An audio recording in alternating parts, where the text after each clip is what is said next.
Hi, everyone. Good afternoon. Good afternoon. Okay, so we're going to get to it.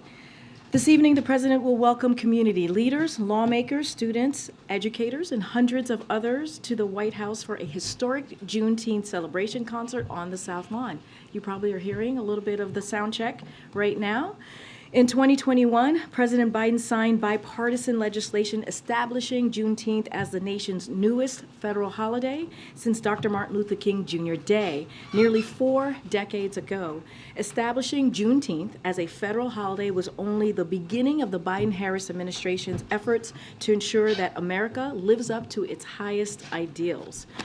Since taking office, a couple of things that the president has been able to accomplish is created a federal government that reflects the diversity of America, strengthened the economy, and lowered the unemployment rate for Black Americans at a historic low to 4.7%, increased access, to home ownership, nominated more Black women to federal courts than every president combined. Nearly 1/3 of judicial appointments are Black Americans. Provided nearly $7 billion in historic resources and support for historic Black colleges and universities, taken action on marijuana reform by pardoning all prior federal offenses of simple possession of marijuana.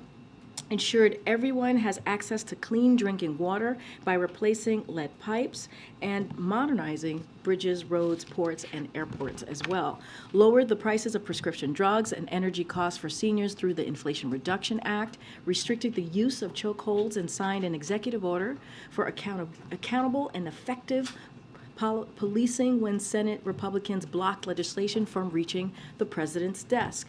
Brought together Democrats and Republicans to pass the first major gun safety reform in 30 years to keep our communities safe. Cut Black child poverty in half as a result of the child tax credit made possible through the American Rescue Plan, and fought for $10,000 in debt relief for all eligible borrowers and up to $20,000 for borrowers who received Pell Grants. Now, as the president has said, it's not enough to just commemorate Juneteenth. To honor the true meaning of Juneteenth, we must not rest until we deliver the promise of America for all Americans. Lastly, I'd also note that the concert celebration takes place during the Black Music Month, where the president will uplift American art forms that sing to the soul of the American experience. Also today, we are announcing a new security assistance package to help meet Ukraine's security and defense needs. The package includes key capabilities such as Bradley infantry fighting vehicles, Stryker armored personnel carriers, artillery rounds, Stinger anti-aircraft systems, Javelin anti-armor system, ammunition to U.S.-provided HIMARS, and more than 22 million rounds of small arms ammunition to help Ukraine retake its sovereign territory. The package also contains additional munition for Ukraine's air defenses to help protect the Ukrainian people. This is the 40th drawdown of equipment from Department of Defense inventories using presidential drawdown authorities for Ukraine, and we appreciate the bipartisan support of Congress, which has made this aid possible. The United States will continue to stand with the people of Ukraine as they courageously defend their sovereignty, their democracy against Russia's aggression. Finally, today's CPI report showed continued progress in our fight against inflation. Annual inflation is now the lowest in more than 2 years and has fallen for 11 months from a peak of 9.1% just last June down to 4% last month. Wages rose over the last year, accounting for inflation. This is especially helping lower income workers who have seen their wages rise faster than others, helping them catch up after decades of widening wage gaps. Energy prices fell 11% over the last year. Gas prices are down by $1.40 from their peak after Putin's invasion, and grocery prices are trending down, with egg prices in particular nearly 30% since January. Of course, there is more work to be done, and the president's agenda is helping lower prescription drug costs, cap insulin, and lower energy bills as well. President Biden's growing the economy from the middle out and bottom up, with more than 13 million jobs created and unemployment under 4% for almost a year and a half. House Republicans, on the other hand, have a different agenda.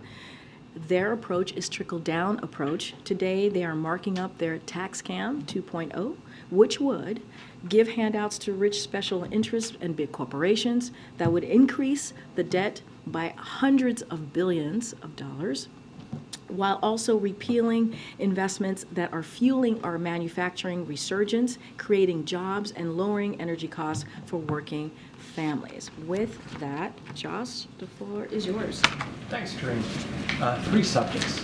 First, since you mentioned Ukraine in your topper, Russian President Vladimir Putin says Ukrainian forces have suffered, quote, catastrophic losses. He says Ukraine lost 160 tanks and over 300 armored vehicles, while Russia lost 54 tanks. Are Putin's statements accurate? So I'm just going to repeat what the president said during his remarks when you all saw him just moments ago when he was with the Secretary General of NATO. I'm going to leave Ukraine certainly speak to their military operations. That's something that we're going to do from here. As it relates to the comments that President Mr. Putin has made, as you know, we don't put stock in Russia's public assessment, and so I'll just leave it there. And then on the big news of this afternoon, First Lady Joe Biden said it's a little shocking that many Republicans support Donald Trump after his indictment. What has President Biden said? Was he also shocked? Does he agree with his plight? I'm just not going to comment on anything that's related to the indictment. We're just going to be very mindful here and respect the Department of Justice. Let them do their job. And then lastly, the Office of Special Counsel has said that your use of MAGA Republicans violated the Hatch Act. What kind of guidance had you previously been given by the White House counsel on that matter? So let me just lay this down. I'm really glad that you asked the question. I know there's been many news reports on this. So as we've made very clear throughout our time in this administration, that we do everything that we can to uphold certainly the Hatch Act and take the law very seriously. A couple of things that I want to lay out here. So with, many of you have mentioned with friendly consternation how often we take the Hatch Act, we follow the Hatch Act throughout these past 2 years. We received a letter from the Office of Special Counsel, which is the independent agency that enforces the Hatch Act, as all of you know, and it communicated it to us that their opinion and issuing a warning, but not taking further action, as you all know by reading the letter and the reports. The White House counsel's office is reviewing their opinion and is going to respond to them. So certainly not going to get ahead of how the White House counsel is going to respond or what's going to come out from that action. So now, if you look at the archived Trump White House website, it contains about nearly 2,000 uses of MAGA to describe policies and official agendas. Congressional Republicans have also used MAGA to refer to policies and official agenda frequently for years now, even clearly before we entered the administration. And what's more, I also want to note that the opinion that you see that was presented by OSC happened just last week, which is it occurred months after the briefing where I made those comments. So basically, it is retroactive, right? The actions were retroactive after I had made the comments. So look, when basically what we're seeing by me laying that out is that we did not know their opinion when we were able to use when we were given the green light to actually say the comments that I made. So just want to make that very clear. But again, look, it's going to be reviewed. That's what the White House counsel is going to do. They're going to have a dialogue, a routine dialogue with OSC, and so I'll just leave it there. Thanks, Karine. But it sounds like you disagree with the finding. Is that true?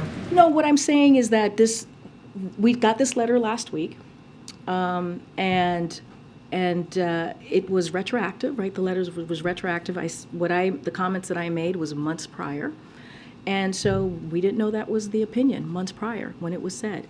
So what I will say now is that the White House counsel is going to have a routine dialogue like many administrations have in the past with OSC, and certainly not going to get ahead of that. I'm going to let that process move forward. And just more broadly, since you cite the Hatch Act so often, what is your interpretation of it? What are your limitations? So look, what I know is as it relates to an ongoing election right now, right, we're talking about 2024, we just are very careful. We are very careful to respect the law, the rule of law. We're very respectful to not speak as a federal employee, to not speak about the election, about candidates in the election, about anything that's related. Anything that you all ask me about the campaign, I'm very often, if not almost every time, refer you to the campaign. As it relates to this specifically, I just laid out, if you look at the archives from the Trump White House website, it contains nearly 2,000 uses of MAGA to describe policies and official agendas,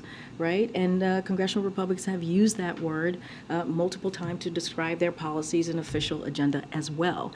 I'm not going to get into any back and forth about this. I'm going to let the White House counsel have their routine conversation with OSC and let them handle it. And then just one more on the Trump indictment, which I know you already spoke about, but you know, it's one thing to not answer questions about the charges and the actual pending case before the DOJ, but what about the substance of these documents? Can you at least share whether President Biden has been briefed on the substance in these documents? I will let my colleagues at the White House counsel deal with that. I'm just not going to speak to it from this podium. Thank you.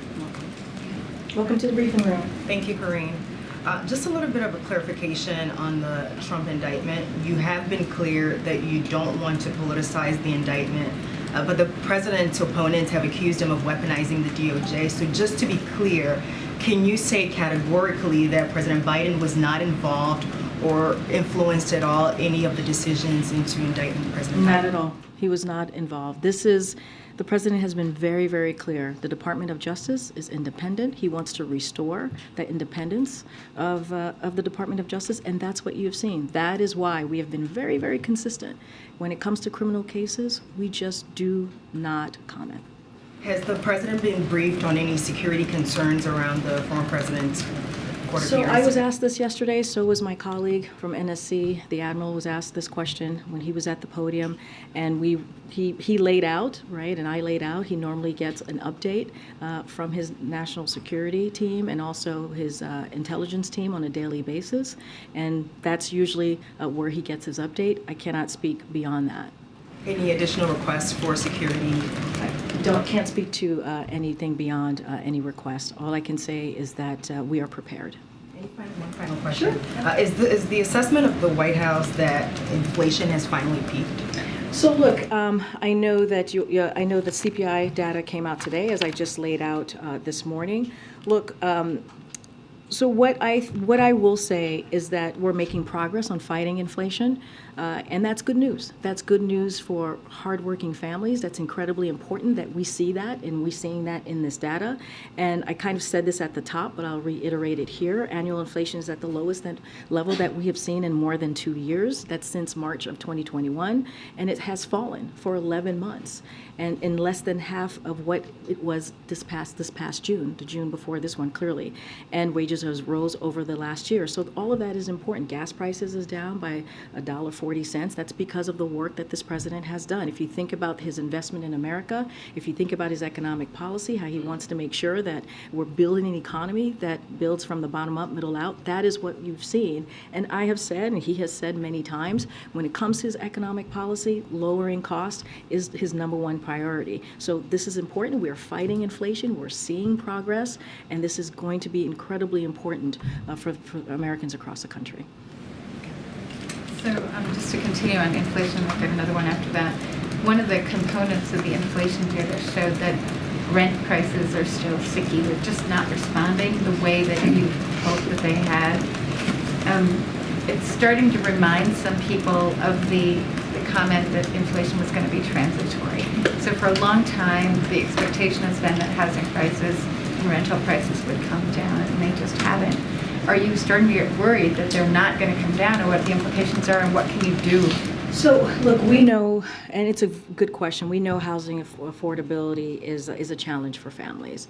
And the good news is that we are starting to see a cooling in the housing market, so that's incredibly important. And also, that is why the president has taken extra steps, right? You've heard us over the last 2 years talking about the housing supply action plan that the president put forth to help close the housing supply shortfall that we have seen in the last 5 years, making it easier to use the American Rescue Plan funds to increase the supply of affordable housing, which is another part of the president's plan as it relates to lowering costs when it comes to housing or dealing with the housing market, releasing a blueprint for renters' Bill of Rights and a set of federal actions to make the rental market fairer, and calling on Congress to provide additional incentives for housing construction and support low-income families. So, look, we get it. We understand what families are going through. Again, the housing market is cooling, so that's important. But the president has taken extra steps over the last 2 years to deal with the affordability aspect as it relates to housing. So are you considering additional actions since the housing prices don't seem to be responding? So I don't have any additional actions to announce at this time, but I mean, I just laid out 4 real, constructive, comprehensive, substantive actions that this president has taken over the last 2 years to deal with certainly issues that American families have to deal with when it comes to affordable housing. And then on Ukraine, NATO Secretary General Stoltenberg just said that the Ukrainian counteroffensive is making progress. The Ukrainians are making progress, and that's important in terms of strengthening their hand when they get to the negotiating table. Does the White House share his view that the Ukrainians are, in fact, making advances, and can you give us any details? So look, I know that President Zelensky has spoken to this. He says the counteroffensives operations have begun, but certainly I'm going to leave that to Ukraine to speak to. That's basically what the president was asked when he was when he was asked as it relates to the military operations. We're just going to let them, President Zelensky and his team, speak to that. And look, what we can say is that we know that the Ukrainian people are brave and they are tough. We have seen this the last 15 months. They have been incredibly impressive. We have done everything that we can to make sure that they are successful in the battlefield, and that's not just us. More than 50 countries have come behind Ukraine and supported their efforts, their fight against Russia's aggression, and to fight for their freedom. And so we're going to continue to do that. We know that there are difficult challenges ahead, but we feel that they are prepared. I'm certainly not going to get into military operations or what's going on the battlefield. Again, I'll let Ukraine speak to that. Okay. Thanks, Karine. I wonder, do you believe that you violated the Hatch Act with those comments about MAGA Republicans? So what I can say is, at the time, I was given the sign-off, right, to use that terminology, and I said this just moments ago. The letter that we received was from last week. We received that letter for something that I said months ago, so it was retroactive, if you will. I'm just not going to get into giving my opinion or thoughts. I'm just going to lay out the facts for all of you. You all are going to report this and have reported it.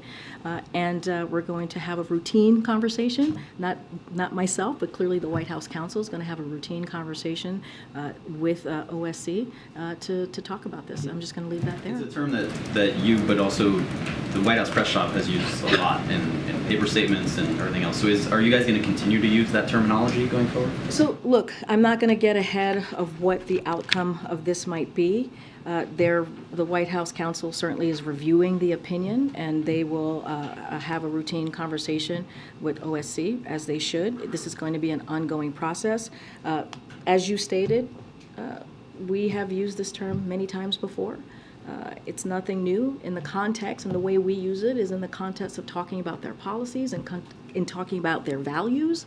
That's how we have used this term, and so I will, I'll leave it there, and we'll continue. They'll continue to have a conversation. Last one on this. I know that the White House counsel's office sometimes conducts informational sessions with staff to educate them about the Hatch Act, what the guardrails are, et cetera. When's the last time that you participated in one of those, and do you intend to get some kind of a refresher? So I don't White House? have any refresher to speak to at this time, but yes, I've sat in many conversations that have been held by the council on the Hatch Act specifically. I know I did one recently this year. I just don't have the exact date in mind. And then last question. I wonder, as it relates to the case that the former President Trump is facing, is there any world in which President Biden would consider pardoning the former president? I'm just not going to speak to that. No comment. Go ahead, Joe. And I'll come to the back. Go ahead, Joe. Thanks, Karine. Senator Bernie Sanders is saying that he won't move forward with a president's nominee for the National Institutes of Health, or any health nominees for that matter, until the administration puts forward a plan to lower prescription drug costs. What is your reaction? And has the administration been in contact with his office about this? Yeah, so look, we see Senator Sanders as a friend, and he has been certainly very a partner, very helpful to us in pushing the president's agenda and lowering costs for Americans. And so we share Senator Sanders' concerns on pricing. That's why the president signing the Inflation Reduction Act was so important. That was a critical component, if you will, of the Inflation Reduction Act, which is lowering costs for Americans, putting a cap on insulin for our seniors. And so it was a consequential piece of that law. And so, look, we're always looking for ways to continue to lower costs for Americans, and we look forward to working with the senator to get our nominees forward and confirm, certainly. But this is something that we agree with the senator on, making sure we're doing everything that we can to lower drug costs. But again, Inflation Reduction Act, incredibly important when you're talking about Medicare being able to be able to lower costs and be given that ability to do so. That's important. Insulin costs for our seniors capped at $35. That's important. And so clearly the president and the senator are on the same page on this, and so we'll continue to have conversations with him. Okay. Thanks, Karine. There are reports that the labor and management have agreed to a cooling off period at the West Coast ports after a meeting with Acting Secretary Sue. I'm wondering if you can confirm that development and if you're encouraged by it at the White House. So a couple of things I want to give an update. I know I was asked about this, I believe, at the end of last week. So as you know, we're monitoring this very closely. We know that the parties in the negotiation have overcome some sticky points already and are continuing to address the most difficult issues right now. And so we're encouraging all parties to certainly to continue to work in good faith and do that certainly in a mutually beneficial resolution to ensure that workers get their fair benefits, quality of life, and wages that they deserve. That's why the acting secretary, Julie Sue, is currently on the West Coast meeting with all parties, encouraging them to reach a resolution. And so she has invaluable expertise working closely with these parties as the former California Secretary of Labor and as Department of Secretary of Labor. Certainly I'm not going to get ahead of conversations and where they are currently, but we're going to continue to in good faith, for parties to stay at the table and have the conversation so that the workers can certainly get fair benefits and a better outcome. The Senator Manchin said he's opposing Jared Bernstein's nomination to lead the CEA. Do you have a response to that, and is the White House concerned that would endanger his chances of confirmation? So I can't say it better than nearly every living economist who led the CEA under Republican administration, and this is the quote. Dr. Bernstein has been a respected voice in economic policy circles for decades. He has established a reputation for producing informative, data-driven analysis and developing creative policy ideas, end quote. So we look forward for Jared's swift confirmation. And this is coming from Republican administrations, the quote that I just laid out. And so we are going to continue to work to get Jared confirmed. Yeah, thanks, Karine. So we have 4% inflation on CPI inflation overall. That's on top of the other inflation increases that we've seen for the past 26 months or so. There's been no overall price reductions. What's the president's plan to reduce prices for all Americans, not just a certain category of people that fit certain criteria? I think everything that the president has done, all of his economic policies, and you think about these historic legislation, that's for all Americans. That's to make sure that we continue to lower costs, whether it's healthcare, whether it's energy, whether it's not just that, but also creating good-paying jobs. That's to make sure that we build an economy that doesn't leave anybody behind. That's why when we say from the bottom up, middle out, that's not trickle down That's not a trickle-down approach that we have seen for many decades. That's a different approach so that we do include all Americans. We include hardworking working families that, again, have been left behind. And so the president is a president for people living in red states and blue states, for all Americans. He has said that. He has been very, very clear about that. He knows what he is supposed to do and how he is supposed to lead this country, and that's what he's been doing. But since the president took office, real wages are down 3.4%. Inflation is up. So how does that not amount to a tax on people making less than $400? I just laid out when your colleagues asked me about inflation. I just said one thing is that we're making progress. We are fighting inflation. If you look at the last 11 months, it has fallen. It has fallen and is less than half of what it was this past June, the June clearly before this month. And so that is important. We're seeing progress. We're seeing the cost. We're seeing lowering costs. I just talked about eggs, how much it fell, and over an additional 13%. That's important for everyday Americans. And so, look, we're going to continue to do the work. We understand the work continues. We understand that Americans are still hurting. But the president has always put lowering costs at the center, at the top, I should say, when it comes to his economic policy. And that's what you're going to continue to see. Okay, Sebastian. Thank you. One on NATO. Sweden yesterday said it was going to extradite a guy that Turkey wants. He's got links to the PKK. He's done other things. So does the administration see, perhaps, I was about to say a fall. Does the administration, Oh, gosh. No, I won't. Let's not do that again. Perhaps see a resolution of this dispute between Turkey and Sweden, maybe in time for the summit? So a couple of things. So Sweden has fulfilled its commitments they made under the trilateral memorandum of agreement, agreed with Finland and Turkey on the margins of the NATO summit, and they did that in Madrid just this past year, or last year. In 2022. This includes Sweden's recent passage of enhanced and counter-terrorism legislation. So look, Sweden is a strong, capable defense partner that shares NATO's values and will strengthen the alliance and contribute to the European security. So we believe, and you've heard from this president multiple times, that we believe Sweden should become a NATO member as soon as possible. That is what the president has said. He has shown his support. That is what we've seen from Congress as well. And so look, we're going to continue to stay steadfast on that. Hopes rising? Look, we're going to continue to be hopeful. As you know, this is a president that's incredibly hopeful and positive about these things.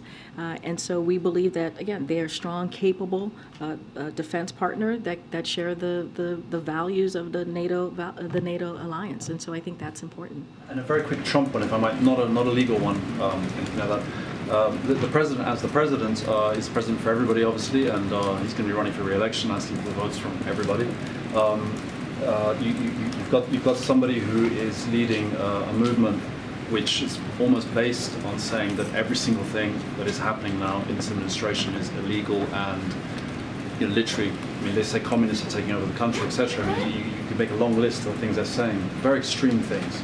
So what is the president's message to all of those people who are actually Americans and, he would like to vote for him, presumably, and are being, there's surely a messaging war. What's his message?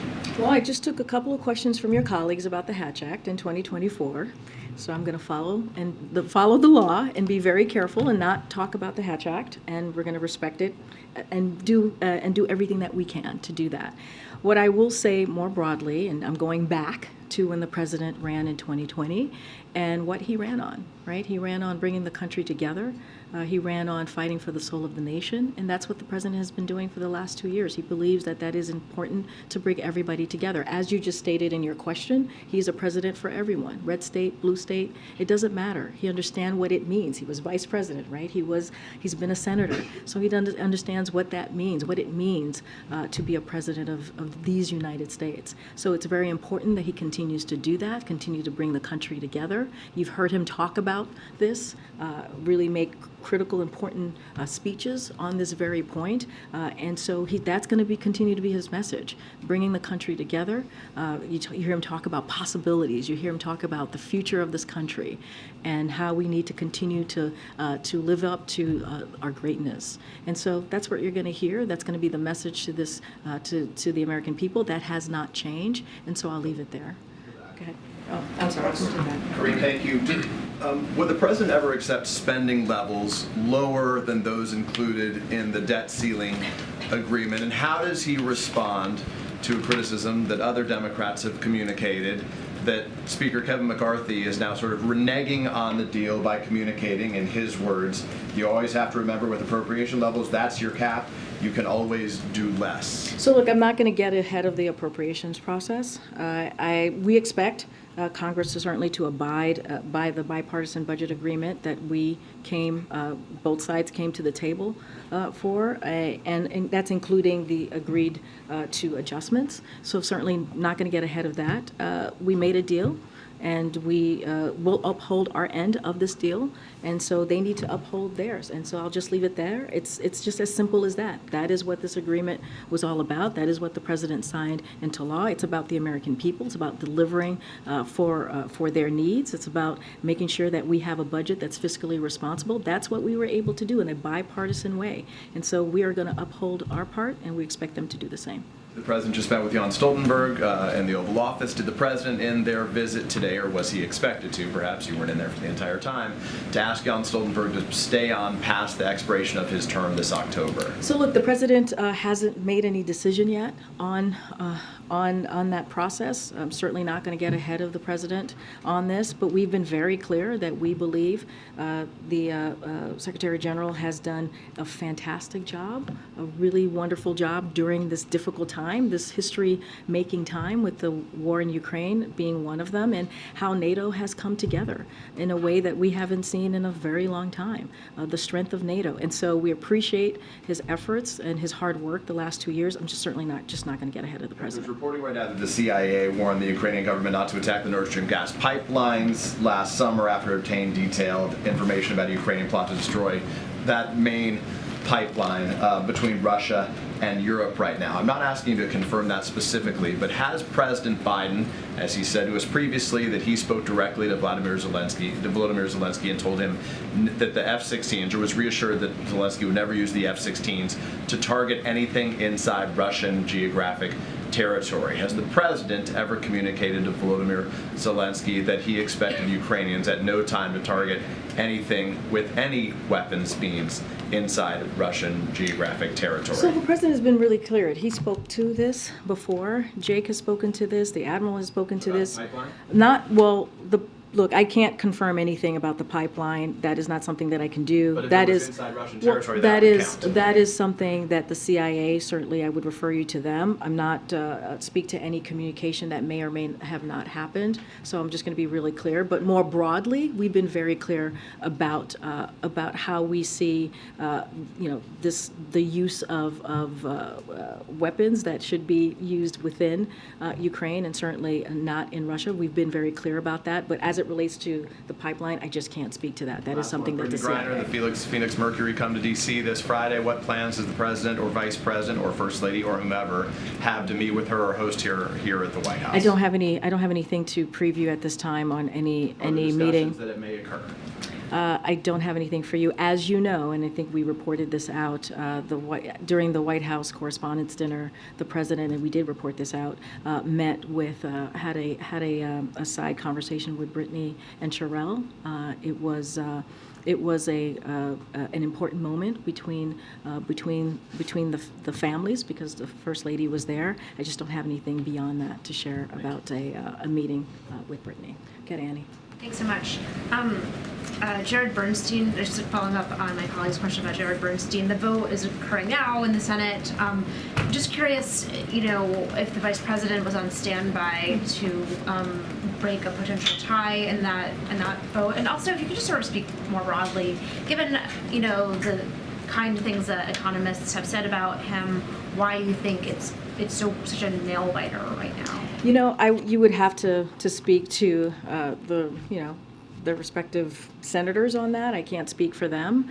and why that is. We know that Jared, and I mentioned this yesterday, he has worked for this president certainly for the last 2 years. He has worked for the president when he was vice president.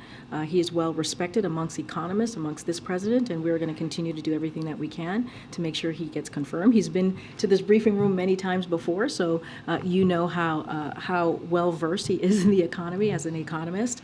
I just don't have anything to share on why senators' or decision or how they're going to move forward. That's for them to speak to. I just embarrassed whether she was on standby. I actually don't know her schedule for today, so I can't speak to that. I would refer you to her office. On the inflation numbers, the Fed has long set a goal of 2% inflation as where they would like to see the economy working.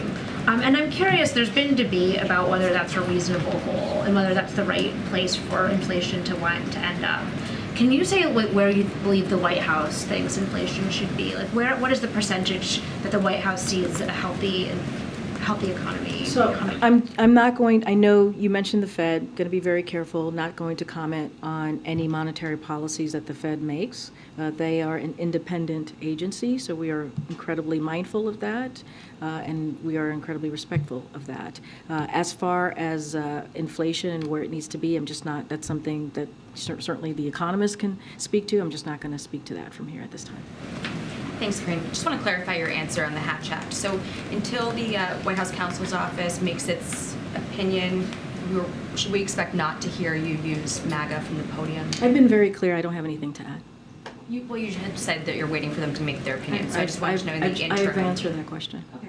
On the exposure incident on the South Lawn, having received the statement that the White House believes that was inappropriate, disrespectful, is there going to be a greater effort in the future to communicate a code of conduct for White House guests? Look, as you mentioned, the statement that we put out, you heard from us earlier today, the behavior was simply unacceptable. We've been very clear about that. It was unfair to the hundreds of attendees who were there to celebrate their families. So, we're going to continue to be clear on that. And that type of behavior is, as I said, unacceptable. It's not appropriate. It's disrespectful. And let's not, it really does not reflect the event that we hosted to celebrate the LGBTQ plus families. Again, hundreds of families who were here to celebrate their community and who were here in attendance. So, look, individuals in the video certainly will not be invited to future events, and this has not occurred before, right? This was not a normal thing that has happened under this administration, but we've been very clear about how we saw this particular behavior.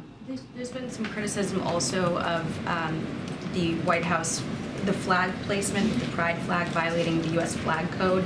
Did anybody notice that or fail to notice that, or was it an intentional statement? Can you just explain what happened with that? So the administration was proud, again, to display the pride flag.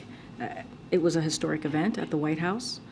It's centered around the love and family, and I think that's important. And so, we're not going to let anyone distract us from that. What was the meaning of the day? What was the meaning of having families here and to celebrate a community? I'm certainly not going to get into protocols from here, or I'll leave that to others. And so, we're proud of this historic event that we were able to put together here on the South Lawn for our families. And so I'll leave it there. And one more on a different subject. Senator Chuck Grassley made some statements yesterday on the Senate floor saying that this foreign national on the FBI 1023 form apparently has 15 recorded conversations with Hunter Biden and claims to have 2 with the president. Is the White House aware of any recordings in which the president might be on tape speaking to a Burisma executive? So the president spoke to this. I think he was shouted a question about this at the Thursday press conference, and I'm just going to quote him and say it's malarkey. Okay. Yes. Go ahead. Thank you. Karine, was the First Lady mistaken in discussing the Trump indictment at a fundraiser, and has anyone at the White House, perhaps in the counsel's office, talked to her about the propriety of such statements? I don't have anything to add to what I just shared with your colleague. Go ahead, Brian. Just 2 hours ago, former President Trump, when he was on his way to Miami, tweeted about the classified documents found in in Biden's Penn Biden Center office. What is the president's response when former President Trump brings up the classified documents found in the Penn Biden Center I'm just office? not going to comment. Go ahead, Karine. Thank you. The Department of Homeland Security earlier this month said that when they released their threat list that LGBTQ plus events were under heightened threat given the rhetoric that we're seeing across the country. I haven't heard you in the last couple weeks talk about the president being briefed on that, given that there's so many different pride celebrations happening across the country right now. Can you talk a little bit about the security surrounding that and if there's anything elevated, at least coming from the federal government? So I can't speak to anything that's been elevated. Clearly, if there is any need for additional security, we are certainly always available to have that conversation with state and local officials. As you mentioned, as Pride events are occurring throughout this month across the country, can't speak to if there have been any elevated instances that's been flagged for us at the federal level.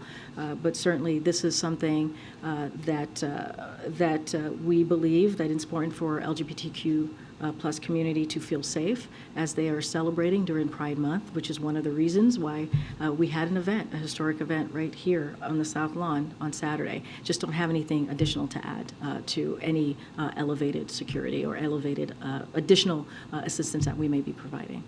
And on Acting Labor Secretary Julie Su, her nomination for the job permanently, do you have any update? There were 5 senators last I checked that were undecided, no vote scheduled yet. Do you have an update on where you are on that in terms of getting her confirmed to the position permanently, given you've been without a labor secretary permanently for a while now?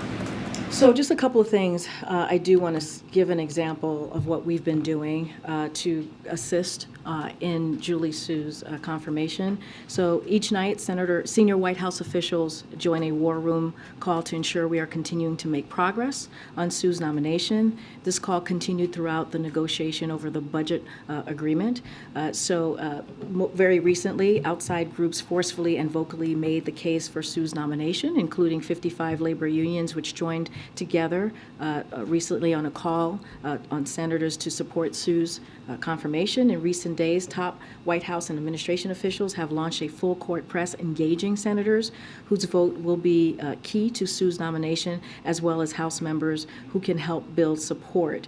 And I can give you an example. The Chief of Staff, Jeff Zients, and Director of Legislative Affairs, Louisa Terrell, have been speaking regularly with Leader Schumer on the Su nomination, as well as other key senators multiple times a week. This continued, like I said, during the debt limit fight, and so they're also in touch with other groups, outside groups as well. So we have taken this very seriously. We want to make sure that she gets confirmed, and we feel very confident that she will be. I was going to continue going around. Oh, hey, sitting up front. Found a seat. All right, Well, you know, it's had my name right down. Good afternoon, Karine. Okay, good afternoon.